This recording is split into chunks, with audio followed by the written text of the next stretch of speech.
4 choses qu'on ne vous apprend pas à l'école. 4 choses qu'on néglige souvent, de façon consciente ou inconsciente. 4 choses que moi j'ai appris dans le livre. Si vous voulez savoir ces 4 choses, vous êtes au bon endroit. Restez jusqu'à la fin de la vidéo, vous allez les apprendre aujourd'hui. Sans plus tarder, la première des choses que moi j'ai appris dans les livres, je n'ai pas appris ça à l'école. Comment être concentré. La concentration, le pouvoir de la concentration.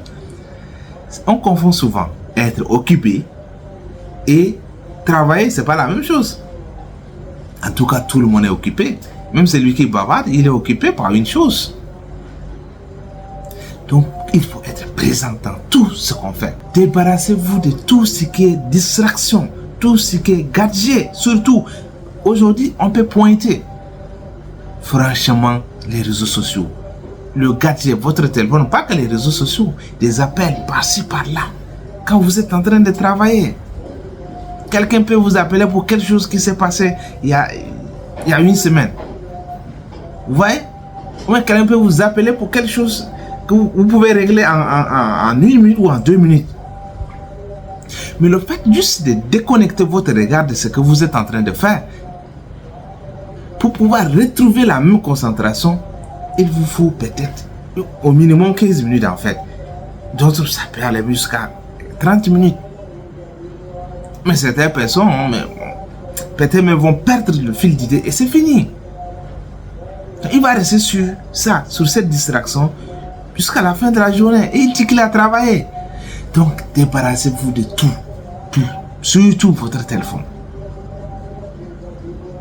Vous allez me dire que d'autres personnes travaillent, gagnent leur vie avec les réseaux sociaux, avec même les programmeurs.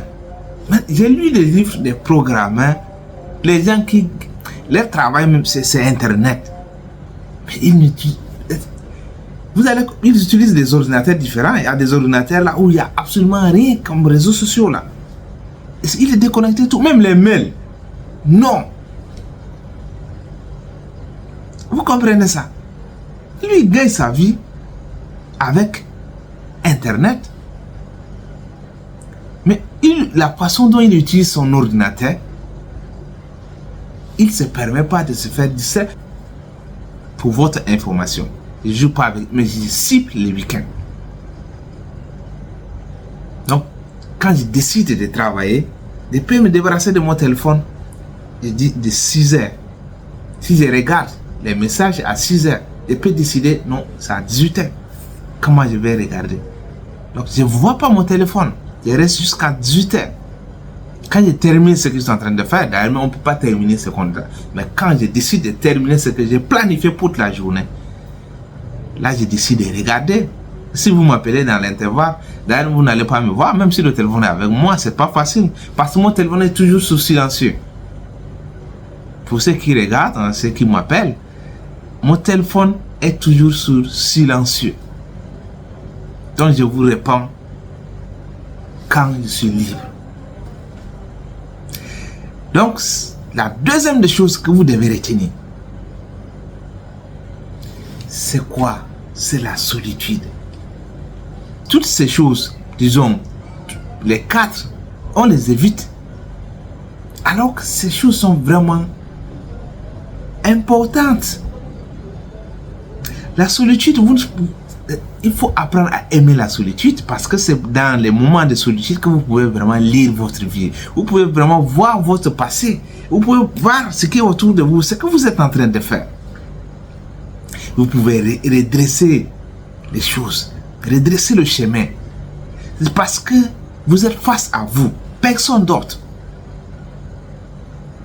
Donc si vous évitez la solitude, comment vous pouvez vous rappeler que vous êtes en train de faire du n'importe quoi avec votre vie? Non. Les gens aiment discuter.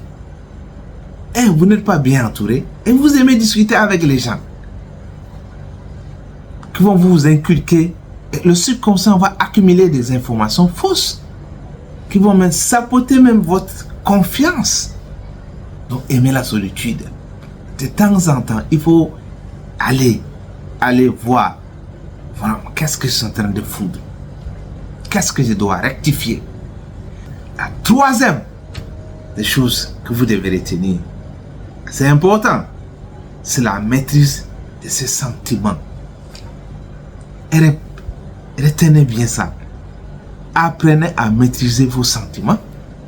C'est ce qu'on appelle la discipline, l'autodiscipline, ce qu'on vous dit. Vous ne pouvez pas parler de discipline sans la maîtrise de ses sentiments. Quelqu'un qui ne maîtrise pas ses sentiments, vous pensez qu'il peut parler de discipline? Non. Il est en train de se mentir à lui-même. Parce que vous devez être capable d'opposer votre corps. Les gens font des choses, c'est pas forcément par manque de connaissances, c'est pas parce qu'ils sont inconscients. Parfois, ils le savent, mais c'est parce qu'ils n'arrivent pas à s'empêcher, ils n'arrivent pas à empêcher les désirs de leur corps. Donc, vous devez être à la hauteur.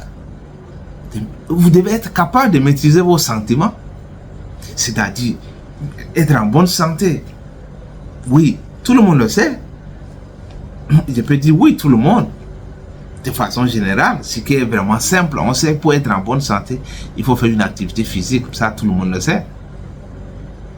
Il ne faut pas manger certaines nourritures, bon, quelques-uns le savent. Et pourquoi ils ne le font pas? C'est parce que quand le désir du corps vient pour l'aliment, tu sais que c'est pas bien, mais le corps en veut. Il n'est pas capable d'empêcher son corps. C'est ça qu'on appelle la maîtrise des sentiments. Ça, c'est un aspect parmi tant d'autres. Donc, tout ce que le corps désire, et tu sais que c'est pas bien, tu dois être capable de dire non. Être capable de dire non, c'est ce qu'on appelle la maîtrise des sentiments. La maîtrise de ces sentiments. La quatrième chose que vous devez retenir, on ne vous apprend pas, mais souvent on fait le contraire. C'est la simplicité. Le corps ne connaît pas la différence. Le subconscient n'analyse pas ce qui est à l'extérieur. Donc votre environnement doit être simple. Là où vous vivez, ça doit être simple. Moi, j'ai appris ça. Votre bureau doit être simple. Votre chambre doit être simple. Votre salon doit être simple. Non, en tout cas, partout là où vous devez travailler, ça doit être simple. Là où vous vivez, ça doit être simple. Ce que vous n'utilisez pas, c'est pas la peine d'encombrer votre environnement. Ça vous rend moins productif. Votre garde-robe, c'est pas la peine de remplir avec des habits que vous n'utilisez pas. Non. La simplicité. Il faut seulement s'encombrer. Pas s'encombrer, le mot s'encombrer. Il faut seulement utiliser ce qui est vraiment utile en fait. Tout ce que vous n'utilisez pas, d'ailleurs, tout ce que vous n'utilisez pas, va perdre sa valeur. Pourquoi s'encombrer avec des choses qu'on n'utilise pas? On est distrait. Donc, il ne faut pas s'encombrer. Il faut être simple. Simple et vraiment simple. Donc, j'ai appris cette simplicité. Je n'ai pas besoin de m'encombrer. L'organisme ne fait pas la différence.